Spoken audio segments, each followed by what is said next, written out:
നമസ്കാരം. എല്ലാ പ്രിയപ്പെട്ട പ്രേക്ഷകർക്കും ഐക്കൺസ് ഓഫ് ഇന്ത്യയിലേക്ക് വീണ്ടും സ്വാഗതം. ഐക്കൺസ് ഓഫ് ഇന്ത്യ ഇന്നും ചെന്നൈയിൽ തന്നെയാണ്. ഇന്ന് നമ്മുടെ അതിഥിയായി വന്നിരിക്കുന്നത് ചെന്നൈയിലുള്ള മാരിടൈം ഫൗണ്ടേഷൻ എന്ന സ്ഥാപനത്തിലെ ചീഫ് എക്സിക്യൂട്ടീവായ പി മോഹൻ സാറാണ്. നമുക്ക് സ്വാഗതം ചെയ്യാം. മോഹൻ സാർ, ഐക്കൺസ് ഓഫ് ഇന്ത്യയിലേക്ക് സ്വാഗതം. Thank you.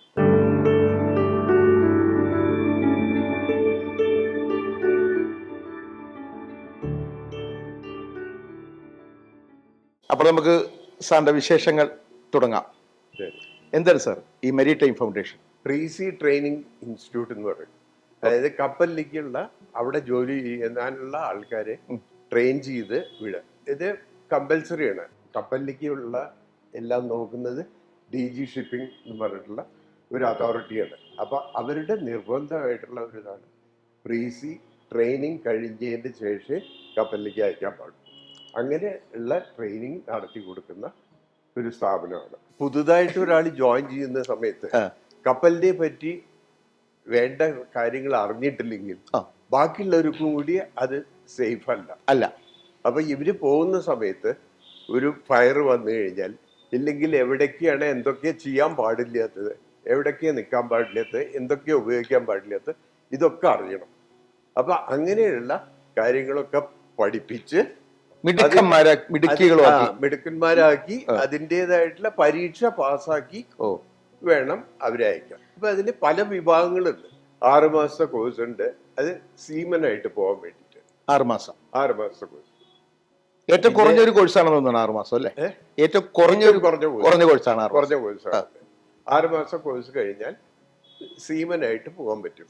അതിൽ 2 സൈഡ് ഉണ്ട്. ഡെക്ക് സൈഡ് ഉണ്ട്, എൻജിൻ സൈഡ് ഉണ്ട്. അതിൽ ഏതിലേക്കും ഇവിടുന്ന് ട്രെയിൻ ചെയ്ത് വിടും. എഞ്ചിനീയറിംഗ് കഴിഞ്ഞതിന് ശേഷം, മെക്കാനിക്കൽ എഞ്ചിനീയറിംഗ് കഴിഞ്ഞതിന് ശേഷം 1 കൊല്ലത്തെ കോഴ്സ് ഉണ്ട്. അത് കഴിഞ്ഞ് കയറാനുള്ള എൻ്റെ അടുത്തുള്ളത്. അല്ലാതെ വേറെ പല കോഴ്സുകളും ഉണ്ട്. പക്ഷെ ഞാൻ ചെയ്യുന്നത് ഇങ്ങനെ 3 കോഴ്സുകളാണ്. പിന്നെ അതേമാതിരി ഡിപ്ലോമ എഞ്ചിനീയറിംഗ് കഴിഞ്ഞ ആൾക്കാരൊക്കെ 2 കൊല്ലത്തെ കോഴ്സ് അതും ചെയ്തു കൊടുക്കും. അതിനേക്കാൾ കൂടുതലായിട്ട് അവർക്ക് ജോലി മേടിച്ചു കൊടുക്കുക എന്നുള്ളതും നമ്മൾ ഇത് കഴിഞ്ഞാലാണ് നമ്മൾ അപേക്ഷിക്കുന്നത്. കഴിഞ്ഞാലേ പാടുള്ളൂ. അപ്പൊ ഇതിൽ നന്നായിട്ട് പഠിക്കുകയാണെങ്കിൽ നമ്മളുടെ അറിയുന്ന ഷിപ്പിംഗ് കമ്പനികളുണ്ട്. അങ്ങനെയുള്ള കമ്പനികളിലേക്കൊക്കെ നമ്മൾ ഇവരെ അയച്ച് അവരുടേതായിട്ടുള്ള ഇന്റർവ്യൂസ് ഉണ്ടാവും. അപ്പൊ ആ ഇന്റർവ്യൂ കഴിഞ്ഞ് അവരെ സെലക്ട് ചെയ്തായിരിക്കും. ഇനിയിപ്പോ ഒരു 1-2 പ്രാവശ്യം ചില ഇന്റർവ്യൂല് കിട്ടിയില്ലെങ്കിൽ അവര് രണ്ടാമതും ട്രെയിൻ ചെയ്ത് അവരെ എക്യൂപ്പ് ചെയ്ത് അവര് അയച്ച് കിട്ടും. പക്ഷെ ഇതേവരെ അങ്ങനെ വേണ്ടി വന്നിട്ടില്ല. ഒരുവിധം എല്ലാവരും ജോലിയായിട്ട്. ലോകത്ത് ഉള്ള ഓടിക്കൊണ്ടിരിക്കുന്ന കപ്പലിലൊക്കെ നമ്മുടെ വിദ്യാർത്ഥികൾ പലയിടത്തും ഉണ്ട്. അതാണ് ഇപ്പൊ നമ്മുടെ ഇൻസ്റ്റിറ്റ്യൂട്ടിന്റെ പേര് ഒരുവിധം എല്ലായിടത്തും ഉണ്ട്. അതേമാതിരി ഈ ഫോറിൻ കപ്പലുകളിലൊക്കെ ഉള്ള കപ്പലുകളിലേക്കും ഇതേമാതിരി പറഞ്ഞിരിക്കുന്നുണ്ട്.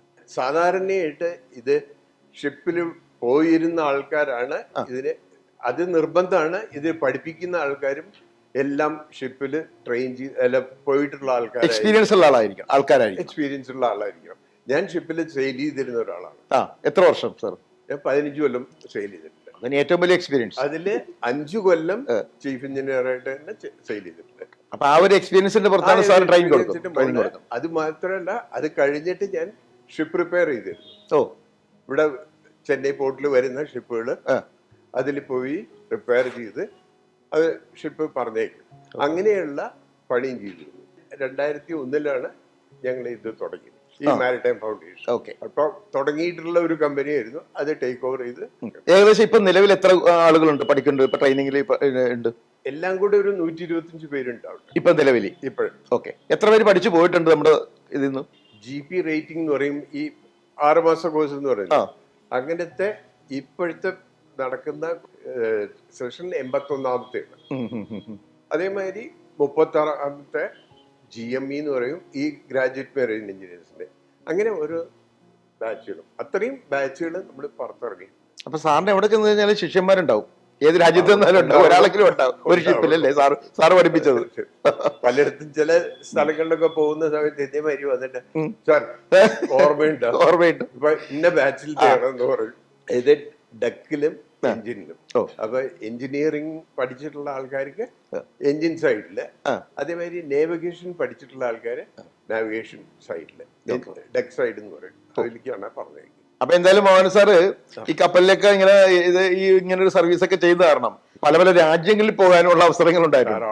ആ ഒരു അനുഭവങ്ങൾ എന്തെങ്കിലും പറയാനുണ്ടാവും? ഒരുവിധം എല്ലാ രാജ്യങ്ങളും പോയി. ഏതൊക്കെ രാജ്യങ്ങളാണ് പോയേക്കണത് പറഞ്ഞേക്കും, ജസ്റ്റ് ഒന്ന് നമുക്കൊരു ആഗ്രഹം കൊണ്ടാ. ഇപ്പോ ഇവിടുന്ന് ജപ്പാനിൽ പോയിട്ടുണ്ട്, ശ്രീലങ്ക, നോർവേ. ഞാൻ ആദ്യമായിട്ട് കപ്പലിൽ ജോയിൻ ചെയ്യുന്നത് നോർവേയിലാണ്. നോർവേ, അയർലൻഡിന്റെ അടുത്തല്ലേ? അതെ. അപ്പൊ അവിടുന്ന് ആണ് കപ്പല് ഓരോരോ പോർട്ടിലായിട്ട് പോകുന്നു. അങ്ങനെ പോയിട്ടുണ്ട്. ഇനി നമുക്കൊന്ന് കപ്പലിലെ വിശേഷങ്ങൾക്ക് ഒരു ഇടവേള കൊടുത്തതിന് ശേഷം നമുക്ക് നേരെ നമ്മുടെ നാട്ടിലേക്ക് പോവാം. നാട്ടിലെ വിശേഷം അറിയണമല്ലോ.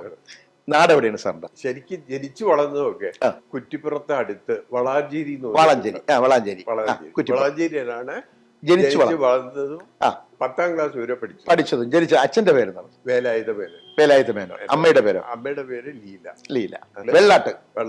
വെള്ളാട്ട് തറവാട്ടിൽ. ഓക്കെ. ആ തറവാട്ടിലാണ് ഞാൻ ജനിച്ചു വളർന്നതൊക്കെ. എത്രാമത്തെ മകനായിട്ട്? അപ്പൊ 5 പേരാണ്, അതിൽ മൂത്ത ആള് ഞാൻ. ഓക്കെ.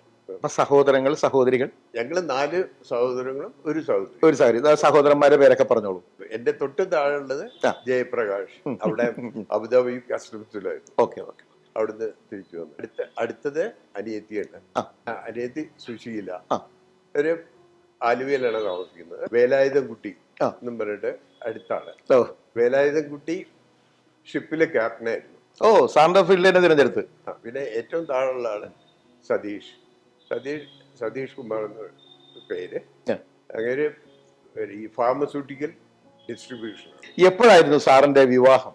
27 വയസ്സ്. 27 വയസ്സിൽ നമ്മൾ കല്യാണം അല്ലേ? അച്ഛനും അമ്മയും പറഞ്ഞു ഇനി നീ ഇങ്ങനെ നിന്റെ എല്ലാം ഓക്കെ ആയി. അത് അച്ഛന്റെ ഒരു ഫ്രണ്ടിന് എല്ലാവർക്കും അറിയായിരിക്കും, PT മോഹനകൃഷ്ണൻ എന്നും പറഞ്ഞിട്ട്. അവിടെ പണ്ടത്തെ MLA MP ഒക്കെ ആയിരുന്നു. കേട്ടോ. PT മോഹനകൃഷ്ണന്റെ മരുവളാണ്. മക്കള് എത്ര പേരാണ്?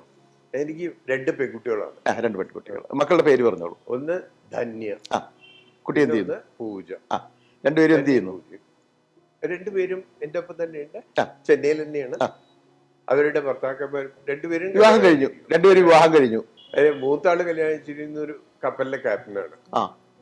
ഓക്കെ. അവരെവിടെയാണ് ഇപ്പൊ കഴിയുന്നത്, താമസിക്കുന്നത്? എന്റെ ഒപ്പം തന്നെയുണ്ട്, ഇതേ വീട്ടിൽ തന്നെയാണ്. ഇതിന്റെ പക്കത്താ? ഇവിടെ തന്നെ.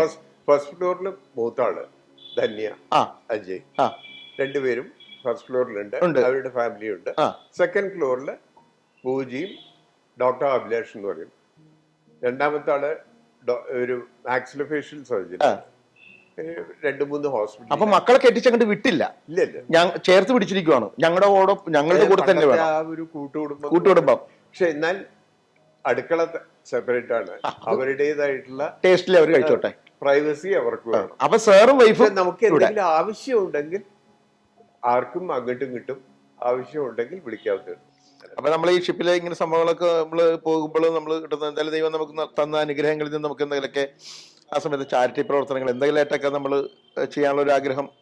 മലയാളി എന്ന് പറഞ്ഞിട്ട് വരുന്ന കഴിഞ്ഞാല് സാധാരണയായിട്ട് ജോലി ഇല്ല എന്ന് പറഞ്ഞു കഴിഞ്ഞാൽ ജോലി തീർച്ചയായിട്ടും കൊടുത്തിരിക്കും. അപ്പോ മാരിടൈം ഫൗണ്ടേഷൻ സാറ് ആഗ്രഹിക്കുന്ന പോലെ ഇനിയും വളരെയധികം വിപുലമായിട്ട് ശക്തമായിട്ട് മുന്നോട്ട് പോട്ടെ എന്ന് ആത്മാർത്ഥമായിട്ട് ആശംസിക്കുന്നു. എല്ലാവിധ അനുഗ്രഹങ്ങളും അതിന് ദൈവം തരട്ടെ എന്ന് ആശംസിക്കുന്നു. നമ്മളുടെ ഇപ്പൊ നമ്മളൊരു ഐക്കൺസ് ഓഫ് ഇന്ത്യ എന്നാണ് ഈ പ്രോഗ്രാമിന്റെ പേര്. വ്യവസായികളെയൊക്കെ നമ്മൾ ഇന്റർവ്യൂ ചെയ്യുന്ന ഒരു പ്രോഗ്രാമാണ്. അപ്പൊ ഈ പുതു തലമുറയിലെ ആളുകളൊക്കെ വ്യവസായത്തിലേക്ക് വരാൻ വേണ്ടി കാലെടുത്ത് വെക്കാൻ നിൽക്കുന്ന നമ്മുടെ യുവതലമുറക്ക് സാറിന്റെ ഇത്ര എക്സ്പീരിയൻസ് വെച്ച് എന്തൊരു ഉപദേശമാണ്, എന്ത് അഡ്വൈസാണ് സാറിന് അവർക്ക് കൊടുക്കാനുള്ളത്? കഠിന അധ്വാനം ചെയ്തു കഴിഞ്ഞാൽ തീർച്ചയായിട്ടും മുന്നോട്ട് വരാം. അത് ഞാൻ ഇത് തുടങ്ങുന്ന സമയത്ത് എനിക്ക് ഒരിക്കലും ആലോചിക്കാൻ പറ്റുമായിരുന്നില്ല ഞാൻ ഈ നിലയ്ക്ക് എത്തുന്നു. പക്ഷെ ഇന്ന് വലിയ നിലയിൽ എത്തിയെന്നല്ല, എങ്കിലും ഉള്ളത് നമ്മള് ഇന്ന് ചെന്നൈയില് പ്രത്യേകിച്ച് മലയാളികളുടെ അറിയാം. ഇപ്പൊ ഗവൺമെന്റ് എന്തൊക്കെ പറയുന്നു, റൂൾസ് ആൻഡ് റെഗുലേഷൻ, അതിനെ ഒത്തുപോകാൻ വേണ്ടി ശ്രമിക്കാറുണ്ട്. അനുസരിക്കുക റൂളുകളൊക്കെ. ഞാൻ റൂൾ അനുസരിച്ച് അതേമാതിരി നമ്മുടെ കുട്ടികളെ പഠിക്കാൻ വരുന്ന കുട്ടികൾക്ക് ഇതൊരു വേറൊരു വീടായിട്ട്, അതേപോലെ ഈ ഒരു കോളേജ് എന്ന് പറഞ്ഞു കഴിഞ്ഞാൽ റെസിഡൻഷ്യൽ കോളേജാണ്. അപ്പോൾ ആഗ്രഹമുള്ളവർ മറക്കണ്ട, മെരിടൈം ഫൗണ്ടേഷൻ വന്നാൽ മതി. ഏത് കപ്പലിലും എന്ത് ജോലിക്കും പ്രാപ്തനാക്കുന്ന കോഴ്സാണ് ഇവിടെ നിന്ന് കൊടുത്തുകൊണ്ടിരിക്കുന്നത്. ഓക്കെ സാർ, ശരി. അപ്പോൾ ഒരിക്കൽ കൂടി നന്ദി പറയുന്നു ഐക്കൺസ് ഓഫ് ഇന്ത്യയുടെ പേരിൽ. ഒരിക്കൽ കൂടി നന്ദി, ഇത്രയും നേരം ഞങ്ങളുടെ പ്രേക്ഷകരോടൊത്ത് സംസാരിച്ചതിന് നന്ദി sir. Thank you so much. എന്റെ